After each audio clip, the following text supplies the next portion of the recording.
joined by tonight's NASCAR Xfinity Series race winner, John Hunter Nemechek, driver of the number 20 Joe Gibbs Racing Toyota. We'll go ahead and open it up to questions. Just a reminder, if you have a question, raise your hand. We will get a wireless microphone to you. We'll start up front. John, now you can probably hear me. How hot was it? I wasn't really hot in the race car, to be completely honest with you. Once I got out on the front straightaway doing interviews and whatnot, after the burnout, it kind of got hot. Just one of those things that normally happens. I feel like when you get out of the race car, adrenaline kind of starts pumping. You're standing up rather than sitting down. I mean, it wasn't cold. I'll put it that way. It was definitely warm, but I was okay in the race car.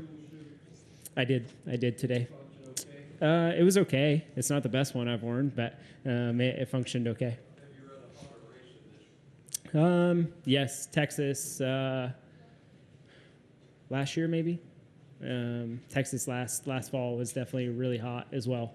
They were probably comparable. And quickly moving on, will it be tough for you to hydrate and get ready to run another one, maybe even hotter tomorrow? I don't think so. I have a standard protocol that I follow for post-race and recovery and whatnot. So definitely going to hydrate a lot. I'm going to eat probably more than one person should in one sitting, and then get some really good rest tonight. All right, we're going to go next to Bob. Bob Parkhurst, Fox Sports. Most of the drivers who are doing double duty are gone or going to go to get fluids. Will you do the same? I think it depends on how I feel when I wake up in the morning. My plan is not to do that right now. My plan is to do it the old-fashioned way, I guess. Like I said, I kind of have a standard procedure or protocol. Goes back to when I was training for Ironmans and marathons and different things of that sort. So just standard hydration and nutrition protocol that we're able to have in place from everyone at TPC, Toyota Performance Center.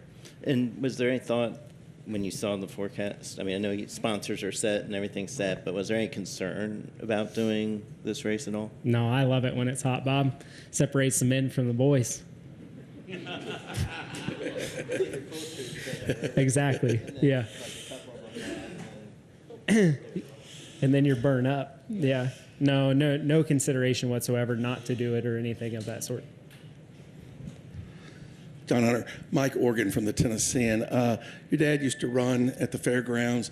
You ran. I covered you at a race in 2015. You won the All-American 400 there. Any significance, anything special about winning here in Nashville? I mean, it's a really cool venue that we're able to come to. Cool town, cool culture. I think for myself, being able to grow up racing at the fairgrounds, racing super late models and pro late models, and being able to win at the fairgrounds and now win at the big track here in Nashville is super special to me. And just checking boxes of racetracks that I've been able to win at. So I think the tie back to growing up here racing, getting my start in the heavier stock cars or bigger stock cars at the fairgrounds not far from here.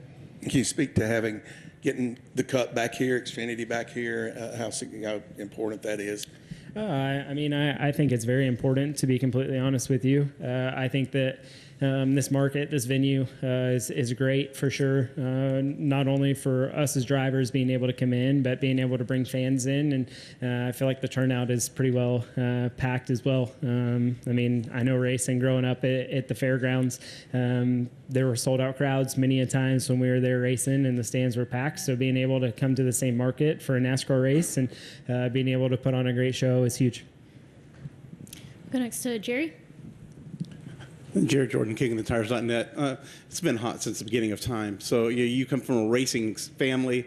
Your dad didn't have a cool suit. Are we making too much of a big deal about the heat? I mean, have drivers gotten soft through the years to some degree, or how is it different from talking to the people that you grew up around?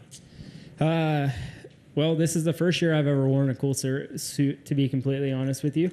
I normally don't run it in the Xfinity car, and the only reason I did is because I'm running double duty this weekend, right?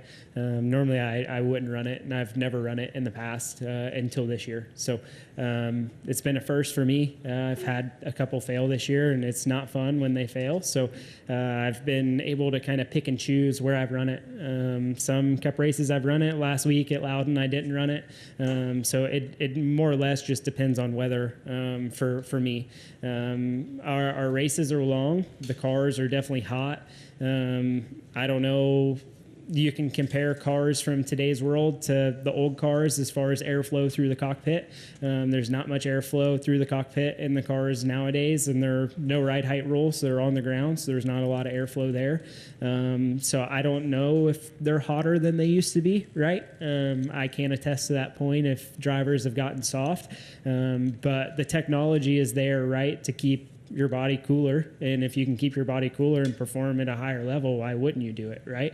I mean, once you start wearing the cool suit, I feel like your body gets used to it. So being able to not wear it at times and kind of get your body's reaction to not being completely reliant on that, I think is big.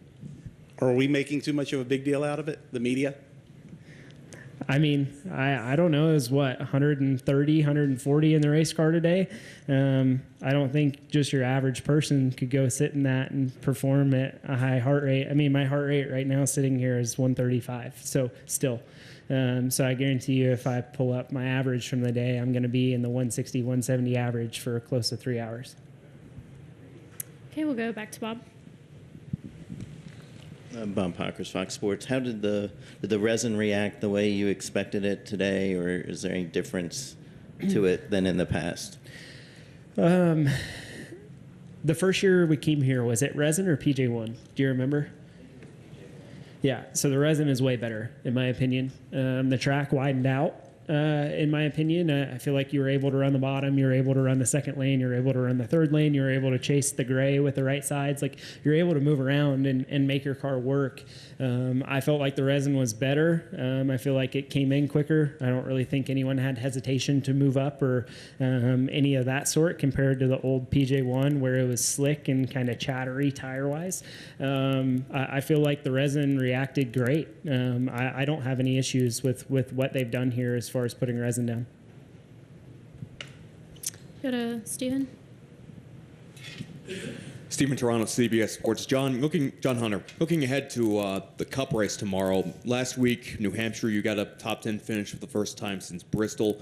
You started the year off with 2 top 10s in the first 5 races, and then things kind of tailed off a little bit for you until last week. I guess now that we're at the midseason point, how do you feel your season is gone? Where do you feel like your team's at, and what areas do you need to improve in order to try and get the results you need and try and make a run toward the playoffs? I'm praying for rain every single week. The rain was our best friend last weekend. We were sitting on top of the pit box there during the rain delay and just hoping that we were going to be able to go back green. I feel like we started somewhat strong, myself and Eric, with our 2 cars at Legacy Motor Club, and since then we've had our highs and lows for sure. I feel like we've kind of been all over the map. Our consistency hasn't been super great as far as speed wise every single week. But coming into this year, we knew it was going to be a building year. There's a lot of change, a lot of new. Myself coming in to this car, it drives completely different than anything I've ever driven. Yes, it's still a race car, but I've kind of had to learn to adapt to a style that I'm not used to in order to make the car have speed. With only having 20 minutes of practice and having your setups locked in and not being able to change springs and shocks and big adjustments, it makes it difficult, right? When you can't change that stuff, you get locked into what you have, and if you're off a little bit, it's hard to make up that difference going into the race. So last week I felt like was a great run for us after we salvaged from being 2 laps down early in the race, and I feel like we just got to continue to improve every single week. I feel like we've we've had our ups and downs, like I said. But overall, we got to continue to work as a group to get better every single week, myself as a driver included, right? I feel like our cars, they drive okay most of the time. They drive pretty good sometimes. But a lot of it is lacking a little bit of speed here and there right now. So we're working hard. Our heads are down and our elbows are up, and everyone is pushing towards the same end goal. So that's good, but it takes time to build that notebook, right? Trying to get everything to correlate the way that we want it to, and to represent everything that we're doing off track, on track, especially with new tools with Toyota coming from Chevy last year. There's just a lot of new. So I hope that the second half of the season, when we start going back to some of these racetracks where we've been able to run once, and I've been able to get experience in the race car, and we've been able to build a little bit of a notebook, we should be better when we go back, or at least that's the hope. Thanks, John Hunter. Thanks. We're going to go to Chris Knight and then Jim Utter. Chris Knight at Jens.com. Hey, JH. JHN, I guess I should say. Sorry, long day. I was just wondering if you were surprised that Cole Custer plummeted as much as he did on that restart. Did you think that he was going to be the one that you had to battle for the win? He looked like me at the championship race in Phoenix. Yeah, I don't know. I don't know what happened. He drove in one really hard, and his car didn't stick, and slid up the racetrack. And once that happened, you kind of get back in dirty air, and there were a lot of us where we were really close to the same speed for a majority of the run. I would click off a few faster laps than Cole, kind of there in stage 2, and then kind of back off, and we were kind of trading lap times there. But it was all about adjustments today. The track continued to change, so staying up on that. The start of stage 3, I asked for an adjustment thinking it was going to help me, and it hurt me, and I went from leading to running third. I kind of thought I threw our race away right there until we were able to pit and get it fixed up, and we were able to maximize on that restart. And then do you know how many races left you have with Gibbs and Xfinity this year? You just told as you go? I think it's 1 or 2. I know I will be in Chicago next week, but I'm not sure after that. All right, thank you. Thanks. Jim at motorsport.com.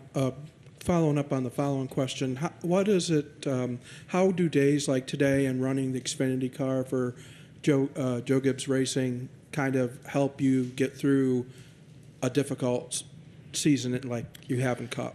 Yeah. You can look at it 2 different ways, right?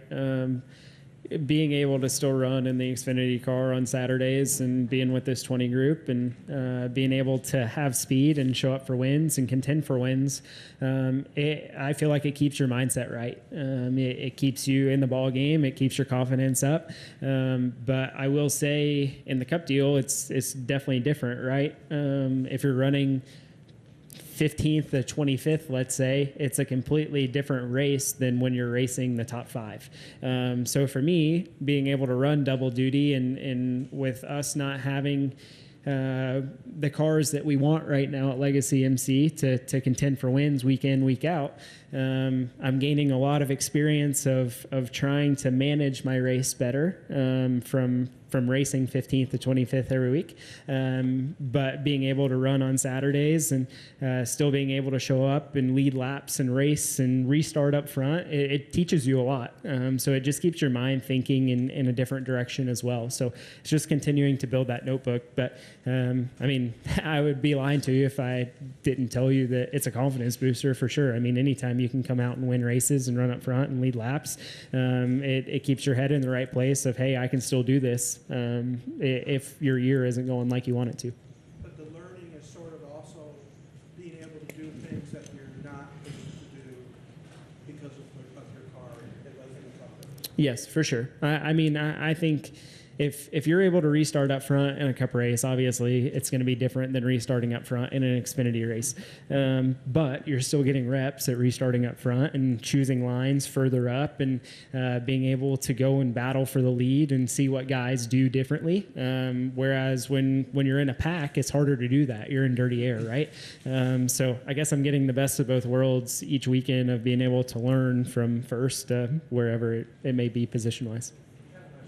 Yeah, that's a good one. I may have to figure out how to play the guitar. I don't know right in a second. right, we'll take our final question from Yeah, Larry. John, you kind of answered it. Does anything today from today's win transfer over to tomorrow's race in terms of confidence, performance, or is it just two different animals? It's two different animals, two completely different race cars. I feel like for me, obviously winning is a confidence booster for myself. Just saying that I can still win, I can still run up front, I can still lead laps, I can still execute. I can still execute like I want to. So it definitely is a confidence booster for myself and internally, but it's two different animals. That race tomorrow is going to be completely different than the race was today. And I got some work to do. We're starting deep. So the goal for the first run of the race is to try and drive through them and not go a lap down and not ruin our day the first run. All right, congratulations. Thanks for coming Thank in. you guys. Good luck Appreciate tomorrow. it.